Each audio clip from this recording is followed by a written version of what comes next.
शेख साहब बहुत शुक्रिया आपका। पीटीआई पूरे पाकिस्तान में मौजूद है, जो कि उसका दावा भी है कि पूरे पाकिस्तान की पार्टी है। सिंध में उसकी नुमाइंदगी है, बलूचिस्तान में उसके लोग हैं, पंजाब में उसके लोग हैं। लेकिन क्या वजह है कि वज़ीर आला खैबर पख्तूनख्वा, जो कि एक सूबे के चीफ एग्जीक्यूटिव भी हैं, वो सूबाई वसाइल का इस्तेमाल करते हैं, कभी सूबाई दारकूमतों पर धावा बोलते हैं, कभी वफाकी दारकूमत पर चढ़ाई कर देते हैं। ये रवैया आपकी नज़र में कैसा है?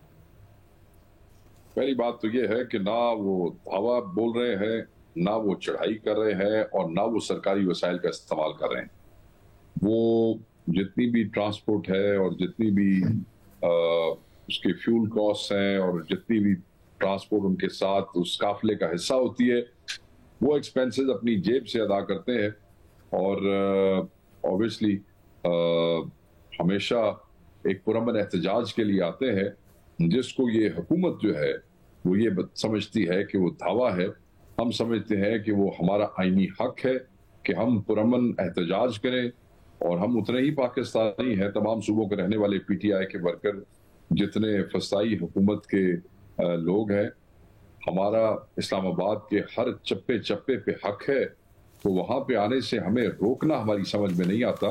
हम ये समझते हैं कि जब पुरअमन काफिले को रोका जाता है तो इंतशार फैलाया जाता है। दो पॉइंट आपने रेज किए। एक, आपने कहा कि एहतजाज आपका हक है, इस पर भी हम बात करेंगे। लेकिन दूसरा पॉइंट जो आपने रेज किया कि वो एक पाकिस्तानी शहरी है, लेकिन वो एक सूबे के चीफ एग्जीक्यूटिव भी हैं। हुकूमत ये कहती है कि अगर एक सूबे का चीफ एग्जीक्यूटिव गवर्नेंस करने के बजाय, पुलिस मैटर्स देखने के बजाय, अवामी मसाइल हल करने के बजाय, जो सूबाई असम्बली में उसकी नुमाइंदगी है, वहाँ के मसाइल उनको हल करने के बजाय हर चौथे रोज़ किसी दूसरे सूबे में चला जाएगा एहतजाज के लिए, धरने के लिए, तो वहाँ के मसाइल कौन हल करेगा? हुकूमत का दूसरा एतराज़ ये है कि अगर पंजाब में कोई एहतजाज होना है तो उसके लिए पंजाब से लोग आ जाए। खैबर पख्तूनख्वा से वज़ीर आला की सरबराही में लोगों का आना क्यों जरूरी है? कि पंजाब में आपके पास वर्क फोर्स नहीं है? ये दो इतराज़ात जो हुकूमत की तरफ से उठाए जाते हैं, इनका जवाब दें। मैं आपको बता देता हूँ, मियाँ वाली का एहतजाज मियाँ वाली वालों ने किया। कैसे सारा शहर सील बंद किया गया, कंटेनर्स बंद किए गए, 7 दिन के लिए दफा 144 लगाई गई, रेंजर्स तैनात की गई। मियाँ वाली वाले खुद गए, केपीके से कोई नहीं आया। हालांकि मियाँ वाली के साथ केपीके का बॉर्डर बिल्कुल लकी और कोहाट बिल्कुल साथ है, मगर कोई शख्स केपीके से नहीं आया।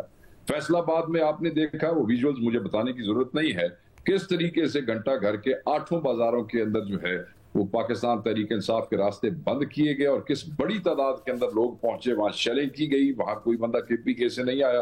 आप बहावलपुर का एहतजाज देख लें, बहावलपुर में लोग आए, वहां उस एहतजाज में कोई बंदा केपीके का नहीं आया। शेख साहब, आपकी बात दुरुस्त है, आपकी बात दुरुस्त है। 144 शहरों में नाफिज कर दी गई थी। प्लीज मुझे सवाल की तरफ आपका चाहूंगा, आप जवाब दें।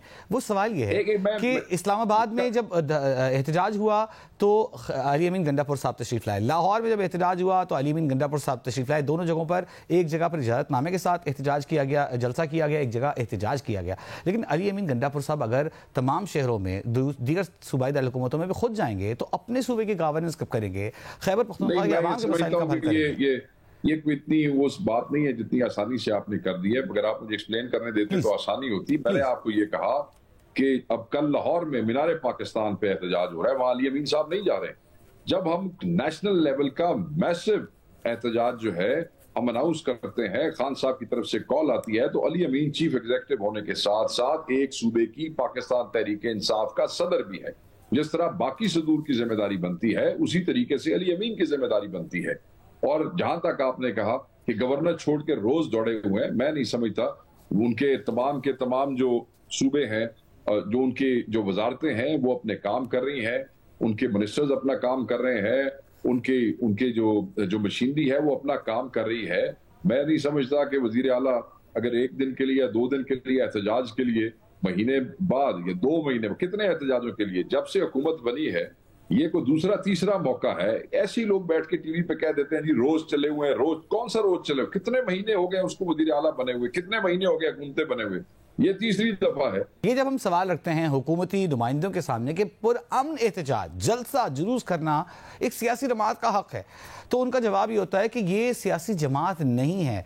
वो ये कहते हैं कि अप्रैल में जब खान साहब की हुकूमत गई, तब से 9 मई तक 60 से ज़ायद जलसे किए इमरान खान साहब ने। उनके इंटरव्यूज नशर होते रहे, अनइंटरप्टेड जलसे उनके टेलीविजन पर कवर होते रहे। लेकिन जब आप 9 मई जैसे वारदात करेंगे, वाकयात करेंगे, हम आपको दहशतगर्द जमात के तौर पर ट्रीट करेंगे और उसके बाद फिर आपको जलसों की इजाजत नहीं मिलेगी। इसको आप किस तरह रिस्पॉन्ड करेंगे? मैं ये समझता हूं कि ये स्टूपिड और लेम बड़ी ज़ईफ किस्म की बात है, ये बेहुदा बात है। इसलिए आप हमें जमात नहीं मानते। वो तो सुप्रीम कोर्ट ने कहा कि हम जमात है। आपने सुना नहीं चीफ जस्टिस ने क्या कहा? आपने सुना नहीं कि बेंच ने क्या कहा? वो जिनकी इंटरप्रिटेशन ठीक नहीं थी उन्होंने भी कहा कि हमारा ये मतलब नहीं था। सुप्रीम कोर्ट ने इस फसाई हुकूमत के होते हुए कहा हम जमात है। वॉयलेंस को जब पीटीआई से जोड़ा जाता है उससे आप खुद को कैसे अलग करेंगे, डिस्टेंस करेंगे, ये आपसे पूछना चाह रहा हूं। किस चीज से अलग करेंगे? वॉयलेंस की एक नाम बन गया है कि पीटीआई होगी, 9 मई होगा, पीटीआई होगा, 22 मई का वाकया होगा जहां शाराए दस्तूर पर दरख्त जला दिए जाएंगे। मेरे अजीज जी, there is no violence, was a false flag operation। CCTV footage हम मांग रहे हैं, हम जुडिशियल कमीशन की डिमांड कर रहे हैं। क्यों नहीं बनाया जा रहा जुडिशियल कमीशन? क्या खौफ है? क्यों नहीं सीसीटीवी फुटेज दी जा रही? क्या खौफ है? कितने आप टीवी वाले, आप जियो वाले यार मुझे बता दें, वो कितने आपने विजुअल्स निकाले जिसमें 9 वाले दिन हमारे बंदे को रॉकेट लॉन्चर उठा के फिर रहे थे या क्लैशनकोफ में उठा के फिर रहे थे? जरा बताएं ना, आप ही को वीडियो निकाल के दिखा दें यार। इतनी वीडियोस वहां पे चली हैं। ये कोई कहानी है, कोई मजाक है? जिस वक्त हमको एहतजाज करने लगते हैं 9 मई का ड्रामा लगा के उसके पीछे छुपने की कोशिश करते हैं। अच्छा, एक सेकंड पाकिस्तान में एक सवाल से बहुत आगे आ गया है। आप सही, लोग अदालतों के अंदर नाजायज मुझे एक सवाल करना है। एहतजाज पुरअमन करना चाहते हैं। जो दूसरा जलसा हमने किया वो आप अगर हमें सियासी पार्टी नहीं समझते थे तो हमने तो अपनी पार्टी की तरफ से एप्लीकेशन दी थी। एक सवाल करने दें। जब आप इमरान खान का सुबह 7 बजे जेल खुलवा के आप उनको मिलने गए थे तो क्या दहशतगर्दों को मिलने गए थे? 9 मई को एक लम्हे के लिए भूल जाए, लेकिन उससे पहले 2014 में पीटीवी पर अटैक हुआ, पार्लियामेंट पर अटैक हुआ, ये इल्जाम लगाया जाता है। हुकूमत कहती है कि 25 मई 2022 को जब डी चौक में धरना करना था, जब सुप्रीम कोर्ट का ऑर्डर आ गया कि आप वहां जलसा नहीं कर सकते, कहीं और कर लें, शाराए दस्तूर पर दरख्त जला दिए गए। मॉडल टाउन में इमरान खान साहब रिहाइश पजीर थे, वहां जो एम्बुलेंस खड़ी होती थी उस वक्त गाड़ियों पर हमला किया जाता था, पुलिस पर अटैक किया जाता था। खान साहब ने खुद एतराफ किया कि पेट्रोल बम हमारे कारकुनों ने बनाए। कह रहे हैं, आप बिल्कुल गलत कह रहे हैं। जिस वक्त खान साहब आए और वो सुप्रीम कोर्ट का ऑर्डर आया तो खान साहब वहीं रुक गए और खान साहब ने अपने लोगों को वो जो प्रोटेस्ट थी वो कॉल ऑफ की और वो लोग वहां से वापस चले गए। पहली बात, जब आप निहत्ते पुरअमन लोगों का रास्ता रोकेंगे, शेलिंग करेंगे, उनके लिए सांस लेना बंद कर देंगे, आप उन्हें प्रोवोक कर रहे हैं, आप उन्हें इंतशार का वो दे रहे हैं। आप मुझे ये बताएं कि बहुत सी जगहों पे जिस दिन अली अमीन साहब आ रहे थे, एक जगह पे 4, एक जगह पे 3 लोगों को, पुलिस वालों को रेस्क्यू करके पुलिस के हवाले किया गया। हम पाकिस्तान की सबसे बड़ी जमात है, हमने पाकिस्तान में सबसे ज्यादा वोट लिया है, पाकिस्तान की अवाम की सबसे बड़ी तादाद हमारे साथ है। ये जो बैठे हैं ये डाकू, लुटेरे और गासिब है और ये किसी कीमत पे पाकिस्तान तहरीक इंसाफ इनके सामने नहीं झुकेगी।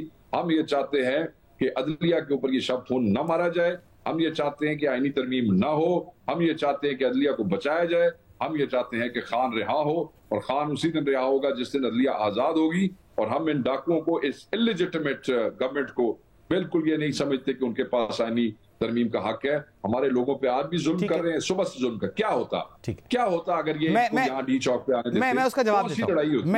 मैं उस पर हुकूमती जो जवाब है वो ये है कि हुकूमत ये कहती है कि चलें एहतजाज करना आपका हक मान लिया जाए, जलसा करना आपका हक मान लिया जाए। आपसे कहा था 2 हफ्ते ठहर जाए। मलाइशिया के वजीर आजम अनवर इब्राहिम आज सुबह इस शहर में थे जब आपने यहाँ पर ऐलान किया कि हम इस्लामाबाद आ रहे हैं। कहा गया कि SCO होने जा रही है शंघाई तावन तंजीम का, जिसमें सरबराहान मुमलिकत आ रहे हैं। तो PTI आप नहीं समझते कि 2 हफ्ते ठहर जाएगी तो कोई क़यामत नहीं आ जाएगी? आपको लगता नहीं है कि इस बात में थोड़ा सा दम है? क्योंकि 2014 में, शेख साहब सवाल मुकम्मल करने दें, 2014 में भी इल्जाम लगाया जाता है PTI पर कि चीनी वजीर आजम आ रहे थे और PTI के धरनों की वजह से नहीं आ सके। आपको नहीं लगता कि इस वक्त मौके पर ये मुनासिब नहीं था एहतजाज की कॉल? कल लाहौर में, आज एक तो उसी पाकिस्तानी ना फौरी बड़े सेंसिटिव हो जाते हो।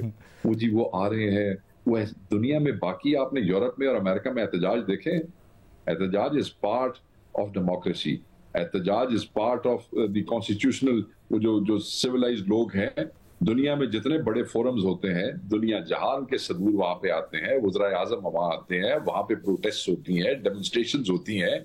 वो इतने सेंसिटिव बेबीज नहीं है। उनको पता है कि जहां पे सिविलियंस के राइट्स दबाए जाते हैं, कॉन्स्टिट्यूशनल राइट्स दबाए जाते हैं, आवाम बोलती है। आज जो आवाजें आ रही हैं वो शनों की आ रही हैं, वो रबर बुलेट्स की आ रही हैं। आगे से भी कोई मुझे पटाखा सुना देना, यहाँ इस्लामाबाद में डी चौक में इस वक्त चले जाते हैं। आप मुझे बताएं पटाखे कहां से बजने? अनवर इब्राहिम साहब तो यहाँ पर मौजूद है, सो मैं ये समझता हूं कि बाहर की दुनिया, रवाना हो गए, वापस सिविलाइज चले गए। दुनिया ये समझती है कि प्रोटेस्ट इसका हिस्सा होता है। सिर्फ आप लोगों ही को ज्यादा एक्स्ट्रा सेंसिटिव बेबीज हैं पाकिस्तान में जो कि समझते हैं कि एहतजाज होएगा तो सारी बेइज्जती हो जाएगी।